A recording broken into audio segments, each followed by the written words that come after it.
मेवाड़ का शेर महाराणा प्रताप, नाम सुनते ही रोंगटे खड़े हो जाते हैं। एक ऐसा योद्धा, एक ऐसा राजा जिसने अपने सम्मान और आजादी के लिए अपना सब कुछ कुर्बान कर दिया। महाराणा प्रताप का जन्म मेवाड़ में हुआ था। उनके पिता उदय सिंह थे मेवाड़ के राजा। प्रताप को बचपन से ही हथियारों का शौक था। वे तलवारबाजी, घुड़सवारी और तीरंदाजी में माहिर थे। उनकी बहादुरी के किस्से दूर दूर तक फैले थे। महाराणा प्रताप एक अच्छे स्ट्रैटेजिस्ट भी थे। वे अपनी सेना का नेतृत्व आगे रहकर करते थे। उनकी बहादुरी देखकर दुश्मन भी कांपते थे। महाराणा प्रताप एक सच्चे देशभक्त थे। उन्होंने अपने देश के लिए अपना सब कुछ कुर्बान कर दिया। वे एक अच्छे राजा थे जिन्होंने हमेशा अपनी प्रजा के लिए काम किया। मुगल बादशाह अकबर चाहता था कि पूरा हिंदुस्तान उसका हो। उसने मेवाड़ पर भी हमला किया।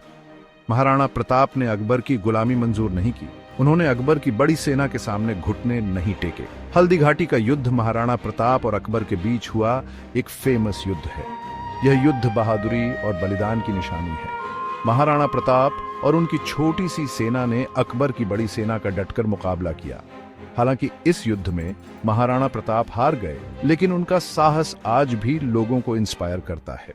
हल्दी घाटी के बाद भी महाराणा प्रताप ने हार नहीं मानी। उन्होंने जंगलों में रहकर मुगलों से लड़ाई जारी रखी। वे अपनी आजादी और स्वाभिमान से कभी समझौता नहीं करना चाहते थे। उन्होंने अपनी प्रजा को इकट्ठा किया और मुगलों के खिलाफ गोरिल्ला युद्ध शुरू किया। धीरे धीरे वे मेवाड़ के कुछ हिस्सों को मुगलों से वापस लेने में कामयाब हो गए। महाराणा प्रताप की लड़ाई हमें सिखाती है कि हमें कभी हार नहीं माननी चाहिए। चाहे कितनी भी मुश्किल क्यों ना हो, हमें हमेशा अपने लक्ष्य पर डटे रहना चाहिए। लगातार लड़ाई और चोटों की वजह से महाराणा प्रताप की तबीयत खराब रहने लगी।